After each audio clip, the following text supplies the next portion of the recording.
Hello, good evening, everyone. Welcome to our Forest Fire and People webinar series. We see many people joining us this evening. If you want to go ahead and open that chat and let us know where you're watching from, we love to see guests from all over the state of Colorado as well as beyond. This series is brought to you by Colorado State University's Center for Collaborative Conservation and the Institute for Science and Policy. I'm Kristen Uhlenbrock, your co-host and the director of the Institute, and I'm thrilled that you are joining us here this evening. Before we get started tonight, I do want to acknowledge with respect that I and our guests tonight reside on the traditional lands of 48 Native American tribes who now live throughout the American Southwest, Great Plains, and Rocky Mountains, including the Southern Ute, the Ute Mountain Ute tribe, the Arapaho, the Cheyenne, the Apache, the Comanche, the Shoshone, the Crow, and the Blackfeet tribes. We have guests tonight here in Colorado and in Montana. We honor them as the indigenous land stewards of these places and honor their ancestral and ongoing connections to it. We also want to acknowledge tonight that many people were impacted by the historic fires of 2020, including loss of lives and homes and landscapes, all while experiencing this public health crisis. Our hearts go out to anyone who was affected. If you joined us early, you heard Nicole mention that tonight is episode 4, our final episode in this 4-part series. Tonight, we're going to be focusing on the future of Western wildfires. We'll be discussing things such as how are we defining the problem that we're trying to manage, the possible solutions from science and policy to actions and attitudes, how do we live with fire, and what does this look like in the future? To say this is a complex problem is an understatement. But we hope that these 4-part episodes have brought you perhaps a little bit of a better understanding, a new perspective, a little nuance to this really complex challenge. I am thrilled that tonight we have another great set of guests. I also want to acknowledge and thank all of our previous guests and of course the Institute team and so many others for making this series possible. We do look for your questions here in the chat if you've joined us here on Zoom. So feel free to go ahead and drop in any questions you have as we go along through tonight's discussion. My partner and I will do our best to try to work in some of those into the conversation. We do love to see them. We don't get to all of them, but thank you for engaging with us here in the chat. So let me bring my partner and co-host into this conversation, John Sanderson, who is the director for the Center for Collaborative Conservation. And every time I do one of these, as well as all of the lead up to make this happen, it is such a pleasure to get to work with and talk with John. And so it's a little bittersweet that this is our last one. But John, good evening. How are you doing tonight? Hey, Kristen, I'm doing great. Thank you so much. And I share the gratitude you expressed to your crew, our guests, the audience, and everyone who has been a part of this. So thank you all so much. And I'm looking forward to tonight's because, we're really going to focus this evening on tangible solutions to this challenge that we have around forest management and wildfires. We've heard from our past guests that it's not a question of if there will be a fire, but rather how we will choose to live with fire. And it's a fascinating topic, as you said, full of complexity and nuance. I think we'll also probably have a chance over the next hour to touch on some of the ways that all of you in our audience can engage as individuals and make a difference on this topic. And then before introducing this evening's guests, Kristen and I would also like to acknowledge and thank the Gates Family Foundation for their financial support of this series. And we'd also like to thank our partners at the Denver Museum of Nature and Science, the Colorado Forest Restoration Institute, that one of our tonight's guests leads, the Southern Rockies Fire Science Network, the Colorado State Forest Service, and also the Climate Adaptation Partnership. So there's a whole bunch of people who helped us prepare this series and have generated all kinds of really super helpful and useful information and guidance for us. So thank you all. We have 3 guests tonight. We have Ray Rasker, Tony Cheng, and Angela Boag. Ray is co-founder of Headwaters Economics, which is an independent nonprofit research group that works to improve community development and land management decisions. Ray grew up in Mexico City in a Dutch household, then came to the US as a student where he became an alum of Colorado State University, where I'm sitting, by earning a master's degree in agriculture and then he earned a PhD in economics from the College of Forestry at Oregon State University.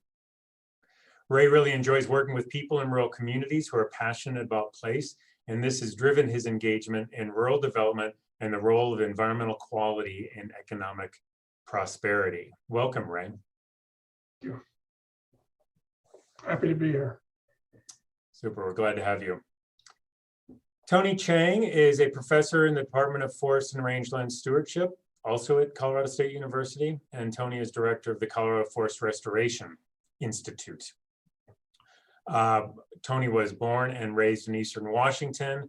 He earned a PhD in forestry from Oregon State University, and his primary research interests are in forest governance, policy, and administration, with a focus on collaborative approaches to resilience in forested landscapes. As director of the Colorado Forest Restoration Institute, Tony oversees programs to develop, compile, and apply current knowledge to achieving shared goals around forest management and wildfire. Welcome, Tony. Thank you, John, and thanks for having me as part of this important conversation. It's our pleasure. Thanks for being with us. And Angela Boag is a policy advisor on climate change, forest health, and energy in Colorado's Department of Natural Resources. Angela earned her master's degree in forestry from the University of British Columbia and a PhD from the University of Colorado, where she studied how changing climate and wildfire regimes impact forest resilience, as well as how private landowners adapt to changing conditions. In her current role, Angela works with a wide range of people and organizations to understand challenges and possible solutions. And she combines what she learns with her forest, wildfire, and climate expertise to advise the governor's office, legislators, and agency staff. Welcome, Angela. Thanks so much, John. And I just want to say on behalf of DNR, thanks to all of you for hosting this conversation. It's certainly something we can't talk about enough, so thanks. Yeah, well, thank you so much, and I'm glad you're able to be a part of it. So Angela, let's go ahead and start the dialogue with you. Past guests have said we need to expand our solution set. And so I'm wondering what you would say are perhaps the top 2 to 3 key points you would make related to both what is the problem and what are the solutions?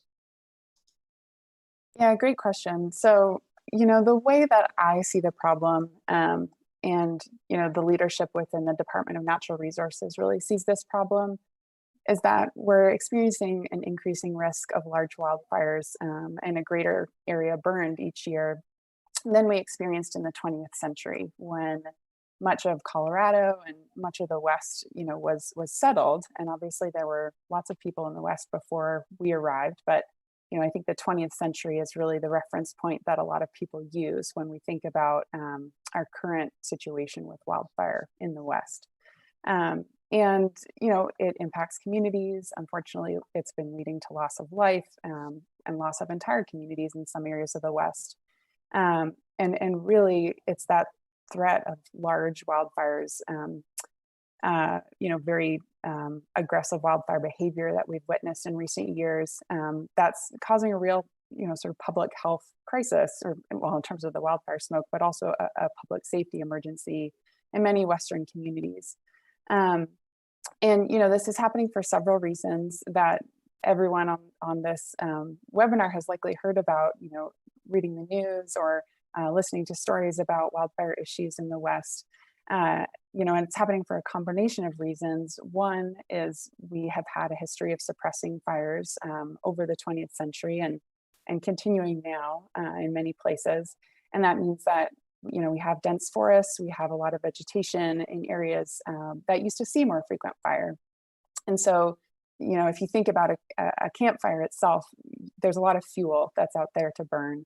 And when you combine that with our warming climate, you have a lot of fuel that is very ready to burn. And then, the third piece of this, sort of three-legged stool of our fire problem is the people. So, we have people living in fire-prone areas.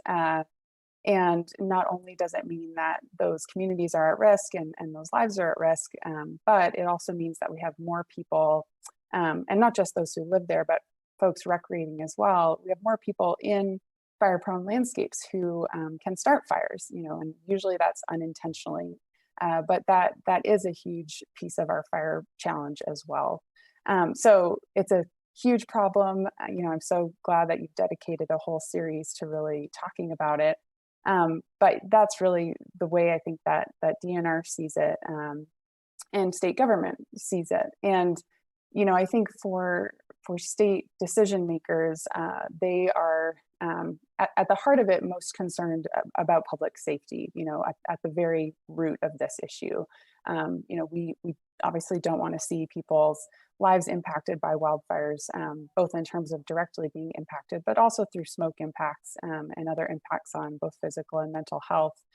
And so, then when we think about solutions, we have to develop solutions that really match the scale of this massive problem. And scale, I think, is one thing that we'll talk a lot about today, I hope. I think that where state government in Colorado and many other Western states is moving is towards solutions that, that alter wildfire behavior in the right places at the right scale through the right work. And that work can look very different depending on where you are, depending on what type of forest you're in, or grassland for that matter, what type of community you're dealing with. There are a lot of tools in our toolbox, all the way from forest thinning in certain areas to using prescribed fire, to smarter land use codes and smarter building codes, and home retrofits to make homes safer. So there are a lot of tools in the toolbox, but I think our pathway to a solution lies with something that's on a much larger scale than some of the work that has gone on in recent decades, and is much more strategic and coordinated between all of the different players who are at the table. And again, I think we'll get into this, but there are a lot of players at the table because our forests, and other fire-prone landscapes cover vast areas of the US as well as other countries. So we are not alone in facing this challenge. So I'll stop there, but I hope that was enough to get the ball rolling. Yeah, definitely. You covered a lot of ground there, Angela, and we'll dig into quite a bit of that. Tony, I know you've thought a lot about the question of scale and the tools that are in the toolbox. You've both researched it and worked with organizations across Colorado and the West to apply them. How would you say, are the key ways we should be thinking about the problems and the solutions? Yeah, wildfire really is a paradox, right? From both a public policy perspective and a management approach. And so on the one, and a paradox is something that that inherently can't exist simultaneously. So on the one hand, fire is an important part of our landscapes and our ecosystems. All of the forests and a lot of the ecosystems that we all enjoy and benefit from in Colorado and across the West and many parts of the world are dependent on fire. We need fire to produce those values, services, and goods for us. On the other, fire is obviously destructive force and impacts people very negatively. And so that makes for a very ill-defined policy problem. And we know that one of the hallmarks of good public policy is having a really clearly defined, tractable policy problem. But when you have kind of this paradox where on the one hand, in many places, we actually need more fire. In that same regard, those are places where maybe fire creates a risk and a hazard to the people and the values and the assets and the services that we rely upon. And so navigating that is really a troubling. And so policymakers and managers and communities are kind of left on their own devices about what's the best approach given that paradox. Do we reintroduce fire? Do we let fires burn? Do we suppress them? Especially in a forest landscapes where we have a variety of assets and resources and values that both rely on fire, but also are threatened by fire. The second thing I'll point out is that there are many jurisdictions. A lot of times we see on TV in terms of fire management, when the smoke is in the air, we see young men and women in yellow shirts and green pants, and the U.S. Force, the federal government. But there are actually many organizations and agencies that have roles and responsibilities and authorities over fire management and fire risk management. And because of the fuzziness and the geographic kind of variation about the paradox that I was just talking about, they come at it with their own interpretations. And so the best way out of this is through a collaborative approach, right? Is to get those jurisdictions and those actors together to define what is the fire problem for whom and where on the landscape, so that we can actually do that strategic identification of where on the landscape might there be opportunities to actually bring fire back, but where on the landscape are there areas where we might need to do more mitigative activities, and everybody has a role in taking part in those mitigative activities, from everything that Angela had spoken to, from the land use planning, building codes, home construction, defensible space, to more of the forest management tools that we often see applied, from mechanical thinning, manual thinning, prescribed burning, but also managing fire in ways other than just kind of aggressive full suppression. So many tools in the toolbox, but it really depends on where and who at the table, and it really relies on a much more collaborative, multi-scale approach than we've had up to this point. Thank you, Tony. Ray, over to you with this broad question. And I want to make a connection too, to kind of set the foundation for you, that last week we had the mayor of Estes Park on in this dialogue, who was talking about her challenges managing the two big wildfires that were coming at Estes Park. And you are now engaging with Estes Park to plan for the future. And what does that tell you about the nature of the problem and the potential solutions we might want? Well, yeah, thanks for that question. I think Angela and Tony did a really nice job of illustrating the complexity of this issue. This is truly a wicked problem. It's very complex. It's intellectually very interesting to work on because of its complexity, but it's really hard to get a grasp on what the simple solution is, right? And both of them also talked about scale, which is really important. We have a program to work with communities to help them with land use planning. So it's a program that communities apply to. They get accepted. We're with them for 1, 2, sometimes 3 years to help them pass land use regulations. So building codes, landscape ordinances, steep slope ordinances, that sort of thing. We've worked so far with 75 communities in 14 states. It's not easy, but from their perspective, the problem they're trying to solve is to keep their houses from going up in flames. And here's where I see a real opportunity, because the science of home ignition is pretty hopeful. It actually tells us this is a solvable problem. We've already solved this problem in an urban environment. After the big fires at the turn of the century in Chicago and San Francisco, we passed building codes. And we have fire departments who inspect our buildings and make sure we're up to code. And there's penalties if we're not up to code. So we've solved this in an urban setting.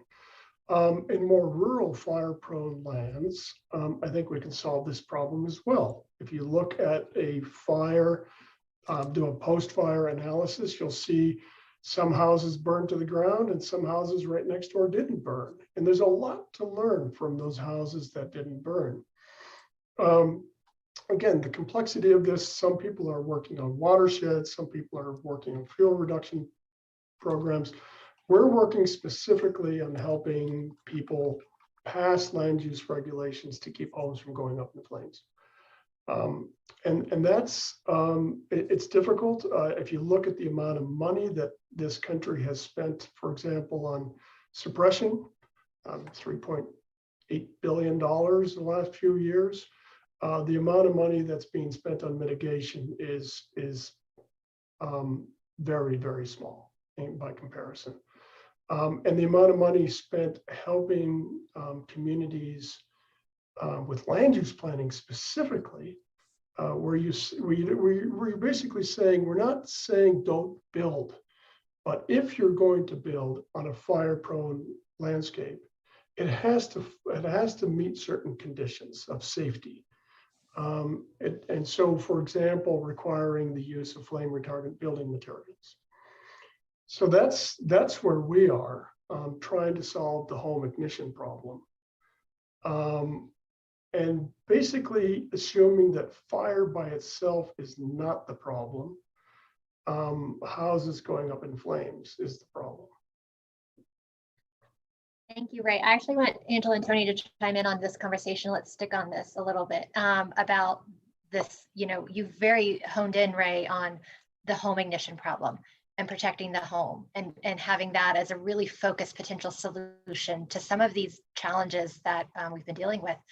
So both Angela and Tony, what are your thoughts on, you know, if we are really solving this home ignition problem, how much of the equation does that take out of some of the other concerns? And then what are other concerns that you think we should be focusing on when it comes to wildfires? Both of you can chime in. Angela, do you want to start? And Tony, you want to follow on? Yeah.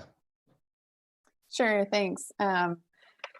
It would certainly help a lot. You know, I think I was monitoring the chat a little bit, and somebody did raise this question about suppression. And you know, it's true that if we did not have lives and property at risk, there could be, I think, a much more open conversation about allowing fires to burn in cases where they can actually be quite beneficial. To Tony's point about managed wildland fire use, as we call it. I do, however, you know, want to emphasize my belief that not every home will be protected through home retrofits or through the use of you know, sort of fire resistant materials. It certainly helps a lot. And you know, if you own a home in the wildland urban interface, it's certainly a very smart idea to invest in those home retrofits.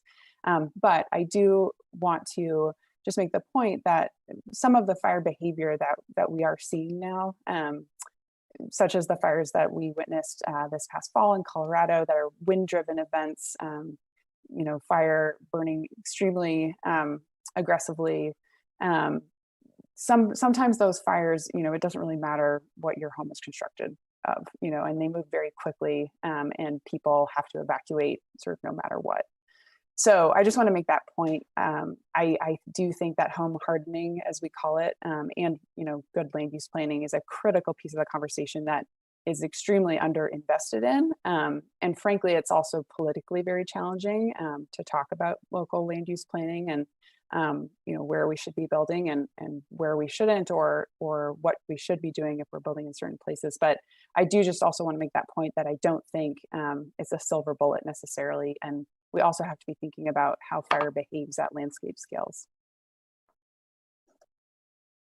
Yeah, to keep on the home loss theme here, the National Institutes for Standard and Technology have done a series of kind of post-fire forensics for a number of fires that burned kind of in the late 2000s into the mid-2010s. From California, Texas, and it also includes the Waldo Canyon fire. And they were able to do a real deep dive using very kind of rigorous methodologies of, you know, so National Institutes for Standard Technology is a federal government agency that sets standards for all kinds of stuff, like, you know, fire retardant materials for, you know, home construction and furniture and those kinds of things. So they do a lot of testing of different kinds of stuff, and so they have a whole team of fire protection engineers and those kinds of things. So they're really used to kind of deconstructing the mechanisms of what causes, you know, a home to burn, given all of these, mediating tools that we have, right? Defensible space, Class C siding, flame-proof roofs, and those kinds of things. And they found that, and there's a number of folks in the chat that says even in the face of all of those interventions, homes still burn. And we also see that even in the face of people not taking those measures, those homes did not burn. So, right, what explains that? And one of the most important mediating variables that they found that made the difference between a home burning and not burning, and most all these fires, is having firefighter resources. Firefighters were stationed at those places at the time that those homes were about to be engaged in embers or flames, and they raked embers away from the siding. They pulled wood stairs away from the front doors. Those things made the difference. And so, that's another equation, which is having sufficient firefighting resources at the right place at the right time. Last thing I'll say about that, though, is that in that Waldo Canyon fire report, they estimated that a home caught fire every minute for 6 hours. There is not enough firefighters in anywhere to be able to engage that many homes on fire during a wildland fire. And so I think this is the challenge, right? We talk kind of conceptually about living with fire, right? With, a lot of academics and a lot of people write about that. But what that means is that at some point, in many ways, it's almost like living in a hurricane or a tornado-prone landscape. At some point, there's a certain force of nature beyond which engineering solutions are not going to mitigate against. And I mean, that's a hard thing to swallow. I live in a floodplain. And we have all kinds of insurance and engineering and all that kind of stuff. But at some point, there is a force of nature that will occur that there's nothing that we can do except for to be able to, evacuate our loved ones and maybe a few precious belongings. I'd like to add to that, what we saw in California a few years ago, something that alarmed us all.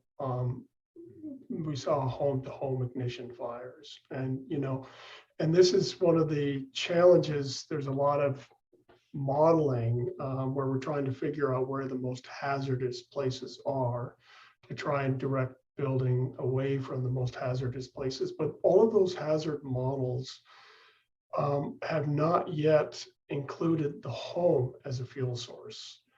And this is where it's a game changer. Once you get home-to-home ignition, the home is a totally different fuel source. It burns very differently from the forest. And once you get these big urban conflagrations, those are almost hopeless.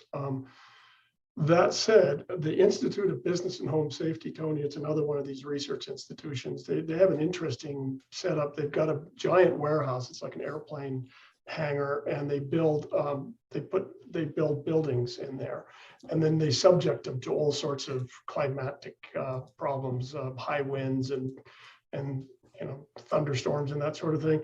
And they built homes, and last time they did this, they did it a really very interesting way. They built a home two ways. One was a typical home construction, and the other one was the latest technology in flame retardant construction. And then they showered embers at it, and then they filmed how it burned, and you could tell one side burned and one side didn't burn. We worked with them to try and document the price difference. So what if you had a home built the standard way, and then that same home, you build it again, but to the latest standards for flame resistant building technology. And the price difference was 2%. In other words, the wildfire resistant home was only 2% more expensive. So it's not an insurmountable problem to build homes this way. But you're right, there's no guarantee that with a severe enough fire that it isn't going to burn. There's always going to be something that'll ignite in the home. The good news for me, though, is that so many of the things that can be done to reduce the flammability of a home are actually fairly simple things to do that the homeowner can do. So that's the good news. That's great. Boy, I think the three of you are already tremendously demonstrating the complexities of this challenge. Mhm. There's one question that has come up in all of our past conversations over the past few weeks that we maybe haven't quite addressed directly. And that is, should we be building homes in these fire-prone places? Ray, you touched on it a little bit in your opening, and Tony, you mentioned floodplains, and which I think is a really interesting analog here, because we've come a long ways within our communities to say, actually, we just shouldn't build in those floodplains in the first place. But I'd be curious if each one of you could speak on that question about, should we be building in these forests? And well, I'll just leave it at that. Should we be building in these forests? It depends who you ask. A land use decision is a local decision. So planning department can only go as far, a planning department can only go as far as its city commission or the county commission allows it to go. And if you look at the position that local governments are in, they benefit, at least in a perception way, they benefit from increased property taxes from new development. So there's a strong pressure to approve new developments. Of all the communities we've worked with, the 75 communities we've been in touch with and worked with, we've never run into one where they said we want to stop development on the most dangerous places. It's a nice academic exercise, but politically, we haven't seen it happen yet.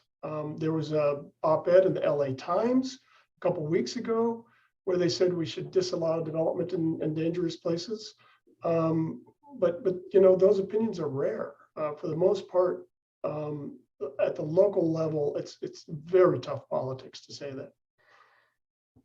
I'll also add that if you look at, Matt Caggiano with CFRI did some research on this recently, and if you look at those places that suffered the most home loss from wildland fires, a lot of them are in areas that you wouldn't necessarily consider like dense forest. Mm-hmm. Yeah. Right. They are chaparral. They are kind of maybe pine woodlands. There were several fires in Texas that had a lot of home loss that were essentially grasslands intermixed with some eastern juniper. And then when you look at wildland-urban interface maps across the U.S., a high density of them are in, kind of forest and woodlands in the southeast that are very fire prone, right, from all kinds of ignition sources and those kinds of things. So, that's a normative question, that's a political question, and those kinds of things, and it depends on what you value, and still the risk. If we think about risk as the likelihood of a bad thing happening, we all, those of us living in the Front Range of Colorado, get on I-25, assuming that the accident is not going to happen to us, right? The risk, the probability of us every time going is a very, very low percentage. And so we may spend our whole lives being able to drive up and down I-25 and nothing's going to happen to us. And so that's another calculate, and yet we have all kinds of benefits by doing so. And so we make lots of calculations other than just the probability that a fire may occur and get into our communities. But Tony, on your driving I-70 example, you do by law have to wear a seatbelt.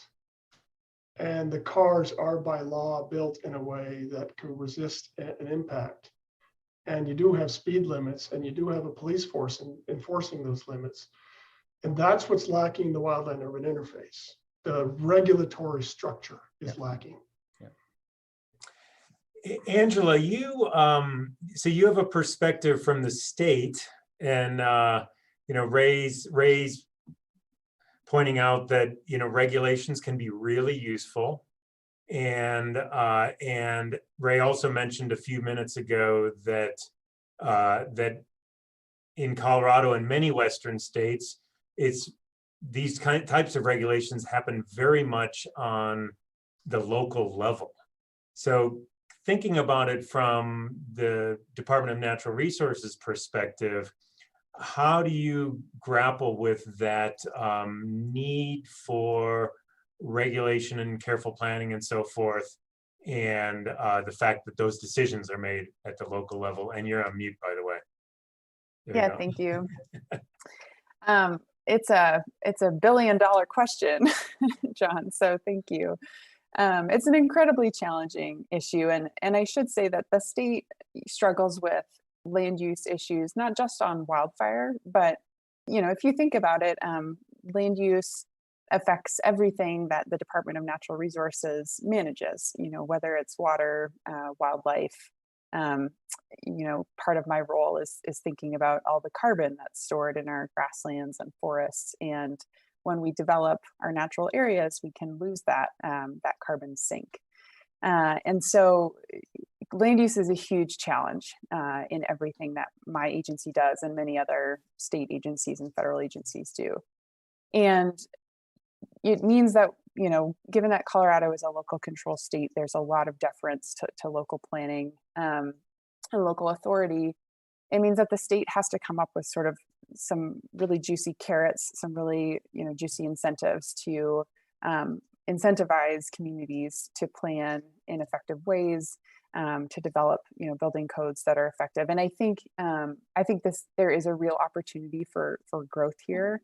There's a lot of conversations around resilience, very broadly, to the whole suite of natural disasters that folks experience in Colorado, but not just natural disasters, social, health, and economic disasters as well, as we've experienced with COVID in this last year.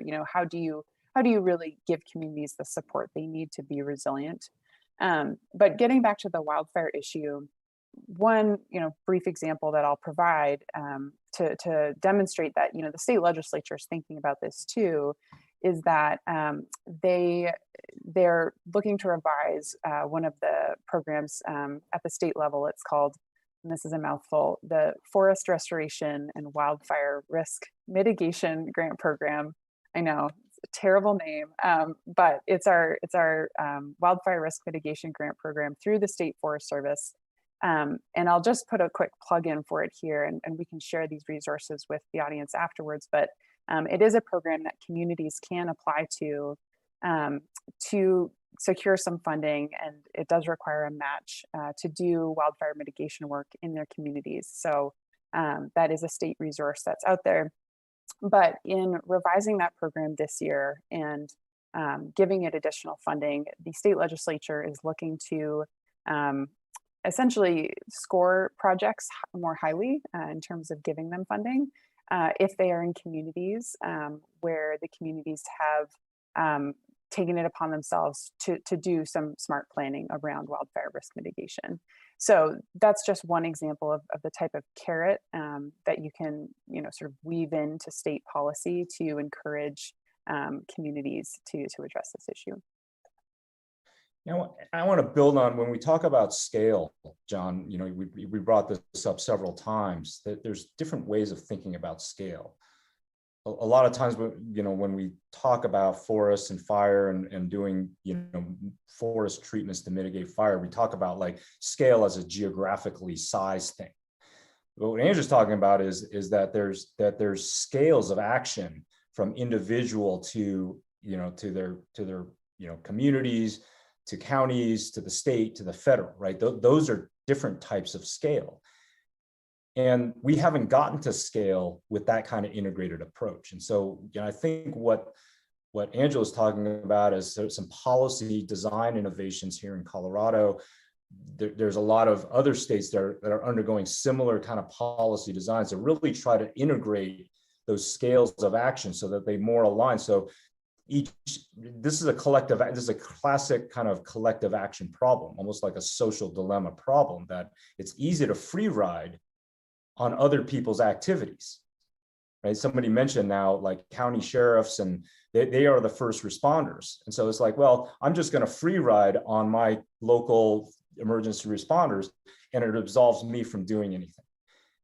Wildfire risk management is we have to overcome that free rider problem by starting to align those different scales of actions from the private individual all the way up to the federal government. If I can pick up on something Angela is saying too, and have y'all start focusing a little bit on these levers of action, financial and otherwise. We have a couple comments in the chat about the role of insurance. Angela, you were talking about carrots and incentives, right? So what are some of these types of actions or levers that we have, particularly maybe from the insurance or financial side, that we can think about employing, or examples we've seen, you know what I mean, as you were just talking about, Tony, that can be potentially scaled or exported to other places? Where do we go with some of these other levers that we have, good and bad, carrots and sticks, depending on how you look at the world? Well, I can chime in a little bit with regards to insurance. The Boulder Wildfire Partners program is an interesting one to look at. They partnered with insurance industry, and they do home-to-home inspections, very detailed home-to-home inspections. A homeowner gets a list of what they need to do. They get a certain amount of time to accomplish those tasks. And if they do, then they get a certification. They get a big sign that they can put on their driveway, but they also get reduced rates. And so that's one area where the insurance industry is helping out quite a bit, tying their rates and their eligibility to what a homeowner has done with regards to mitigation. So that program in Boulder is being replicated now in Missoula, Montana. So it's the first offshoot in another state to see if it works here. But by and large, people will not decide to build based on insurance. The way it works is you buy a piece of property, you get a loan, you get an architect, you get a builder, you build your property, and then you sit around the kitchen table and you go, oh, where are we going to get insurance? It's not forefront. It's not a yes/no decision. Like nobody has yet, in most places, there's a few exceptions, said, oh, we're not going to build because we can't find insurance.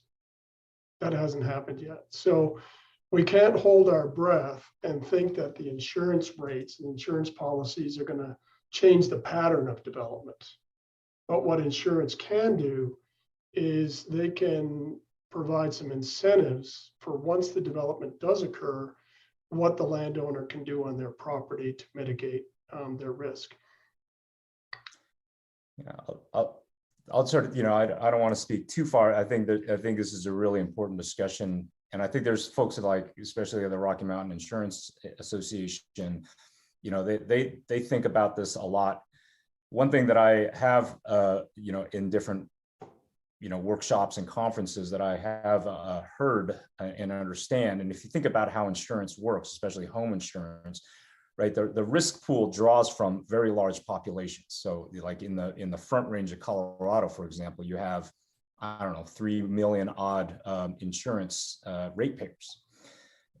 You might have a catastrophic wildfire event that takes out 300 to 500 homes, but that is easily absorbed by the 3 million insurance payers. The largest insurance payout, the largest single natural disaster insurance payout in Colorado history was a hailstorm that parked on top of Denver International Airport. That caused billions of dollars of damage to the airport, to airplanes, to all the parked cars, to the rental fleets.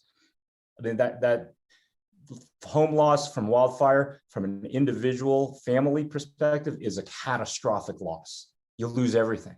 From the insurance companies, it's a drop in the bucket compared to some of the natural hazard losses. So at least in places like Colorado, I think California, and Ray, you might know better, you get around a lot more than I do. That's changed. I think insurance companies in places like California, they're taking it in the short, so to speak, to that in terms of losses. But in places like Colorado, which is still very fire prone, we experience losses. We're still not seeing that.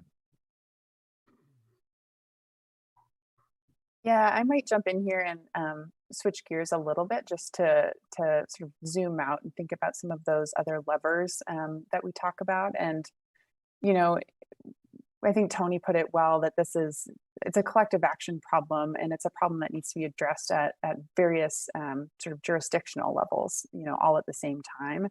And so for folks on the call, you know, hopefully you're able to take something away from this, you know, in terms of things you can do for your own home if you're in a fire prone area. But at the community scale, I just want to make the point that, you know, while it's not necessarily a carrot or a stick, being supportive of local funding solutions that can help a community really address sort of community level risk is a really, you know, great direction to go. Because, you know, if, for instance, your town or county can say, you know, pass just a small increase to property taxes or a sales tax, you know, especially if you can generate a lot of that sales tax off of tourists who are coming to visit, if you live in a sort of a more wild area, those funds can then be used to leverage state and federal funds to conduct some of these, you know, bigger treatments, whether it's prescribed fire or forest management projects, you know, in the vicinity of your community, whether it's on municipal lands or state-owned lands or federal lands in some cases. And so I think that's just another leverage point, you know, in the funding conversation, that, you know, the funding that's needed is massive, but it's not all going to come from the feds. It's not all going to come from the states. It has to come from local communities as well. And so that's just one, you know, small solution that can really tear up. Angela, can I ask you to take that a little bit farther on the funding front? You mentioned federal funding and state funding and community level funding. And Ray started us out by mentioning the $3.7 billion spent on fire suppression, which every speaker we've had has talked about fire suppression as, yes, part of the solution and also part of the problem.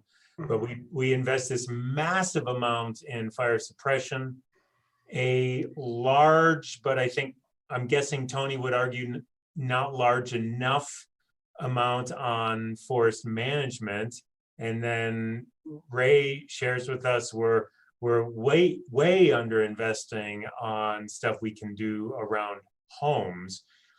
Where are some of the other sources of money to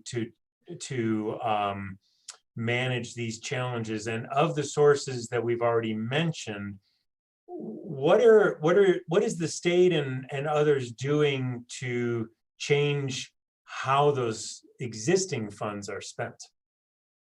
Yeah, great questions. So the need is huge, you know, as you pointed out, and I think just for folks on the call, you know, to think about the scale of the challenge. You know, Ray pointed out that, you know, close to $4 billion has been spent on suppression in the last few years. And Ray, I'm sorry, I'm not sure of the geography that you're talking about, but we can get into that if it's west-wide or. Okay, great, whole country. So that's helpful. And, you know, so to paint the picture of what's needed, if you're really thinking about mitigation in terms of just vegetation treatments, you know, to ideally reduce risk in some of our fire-prone areas. In Colorado alone, it's been estimated to be over $750 million, you know, and several billion dollars if you're talking about sort of restoring forests across Colorado to some of the historic structures that historically made them more resilient to fire. But if we just think about that 700 million number, that's sort of the ballpark that you have to start thinking about in terms of the combination of both local funding sources with state funding sources, and then also looking to our federal partners to work with the state and invest in those places, you know, that the state and local communities are prioritizing to mitigate wildfire risk.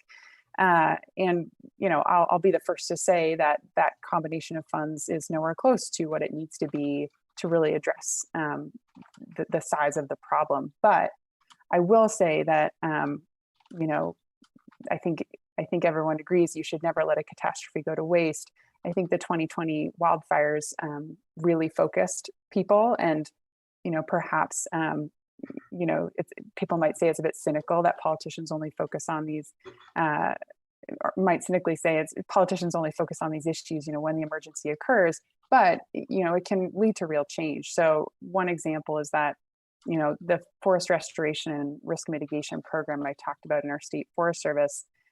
Historically, that's only been funded by the state at around $1 million per year, right? So that's a tiny drop in the bucket compared to the need. And just this session, they've introduced legislation, to almost increase that 10 times, which would be funding that's ongoing in future years. And so again, that's still a drop in the bucket compared to the need, but thinking about increasing the order of magnitude of our investments is the right way, I think, to think about this. And once you've opened that door to that conversation around increasing order of magnitude at all levels of government, then I think you can start having conversations about the scale of investment that's really needed to address this challenge.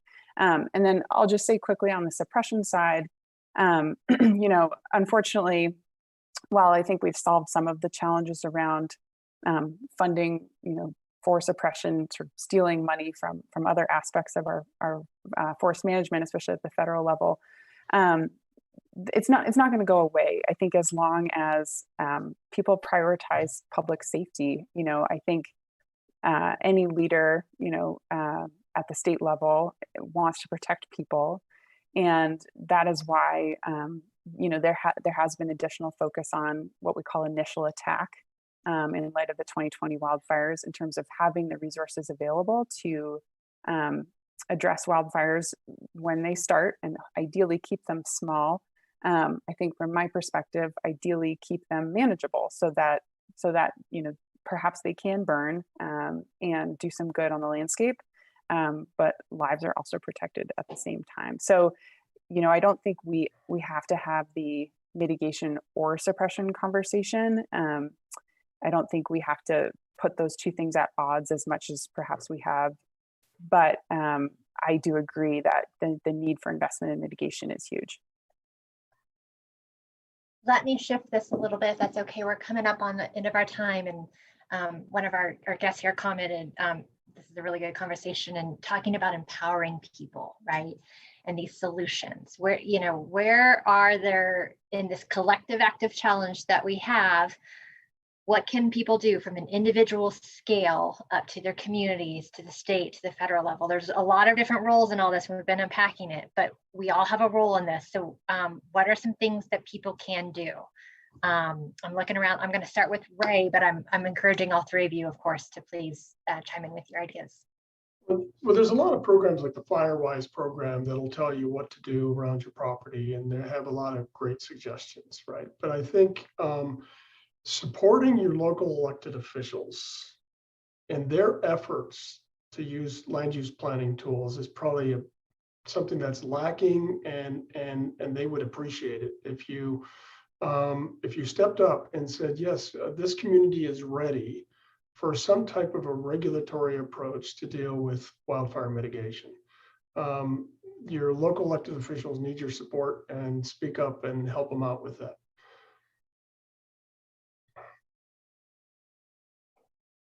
So I'll jump in. As far as the collective action, kind of going from kind of your home and your community scale to maybe a larger scale. A lot of places here in Colorado and across many states have already different kind of coalitions dealing with some either watershed coalitions, watershed councils, or forest health collaborative groups, partnerships.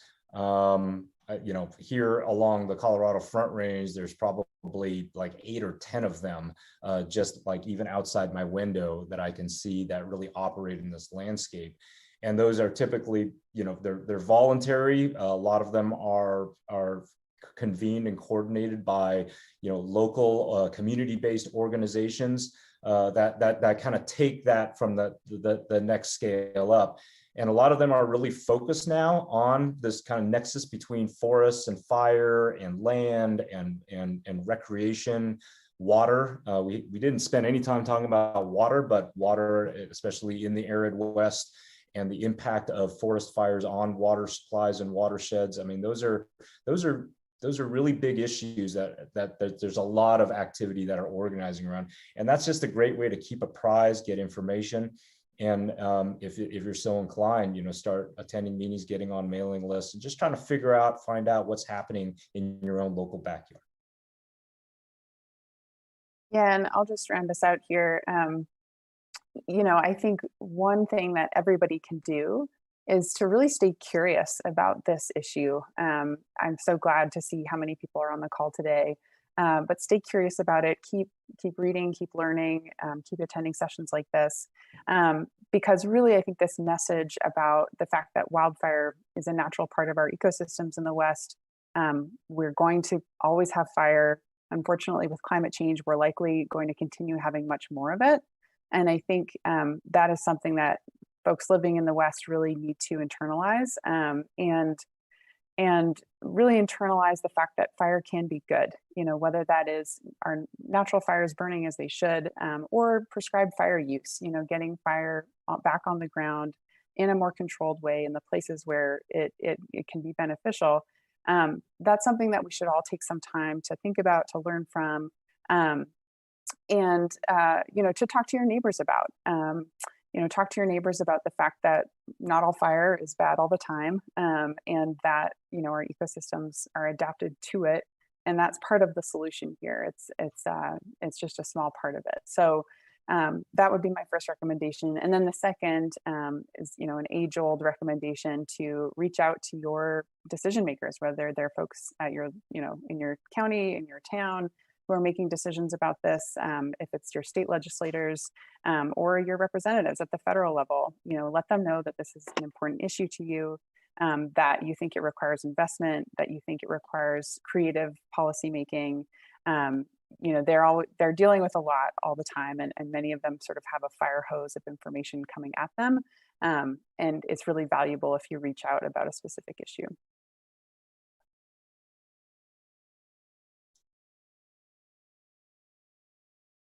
John, do you want to close this out? Any final questions you want to ask here? We've got a few more minutes.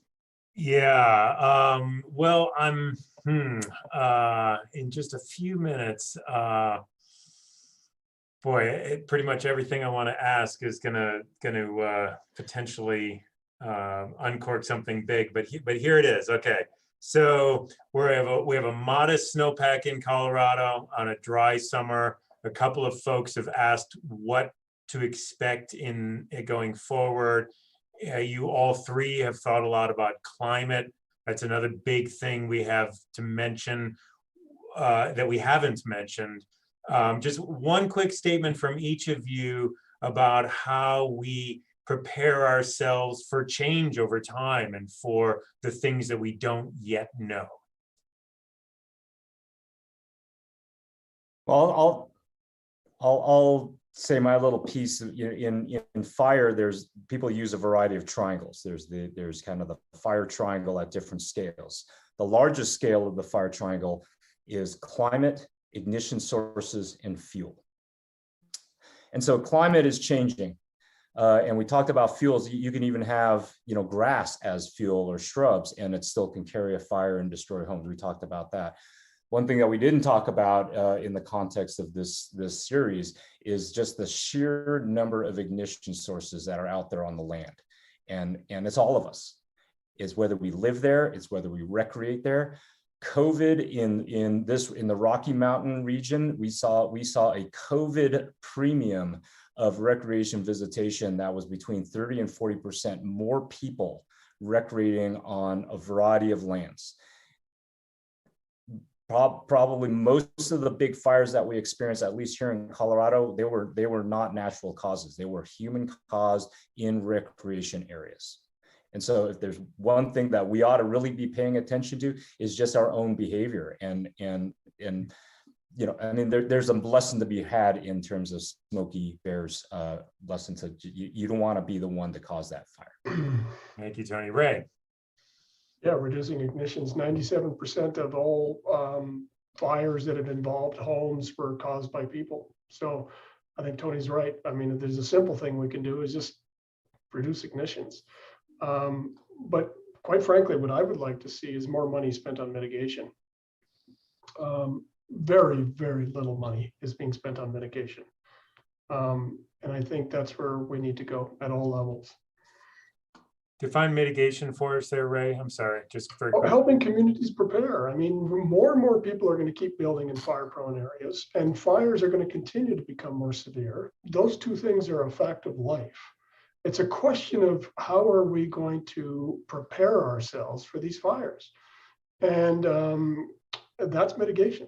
That's when you prepare for it with the latest available science, and some of it is quite hopeful.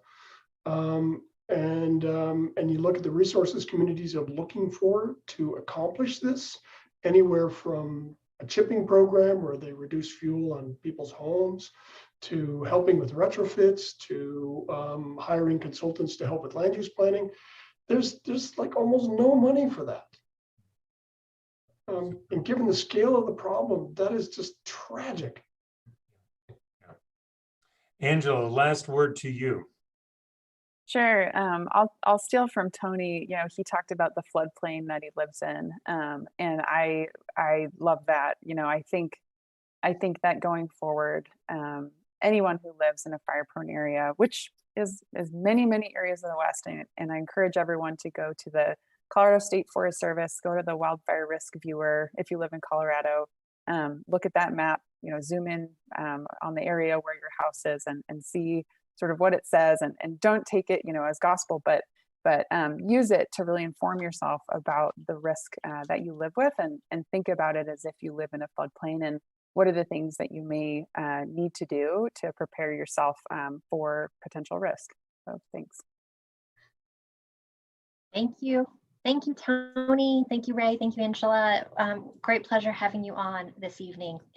We covered a lot of ground, and I actually think this is really tangible takeaways that you all provided for our audience. And so thank you very much for your time and expertise this evening. Yeah, thank you. Thank you. Thank you. Thank you, John. Thank you to our audience. Nicole dropped some links in there. Thanks to everyone on the team, all of our partners, the Gates Family Foundation, for the financial support, who really helped put this series together.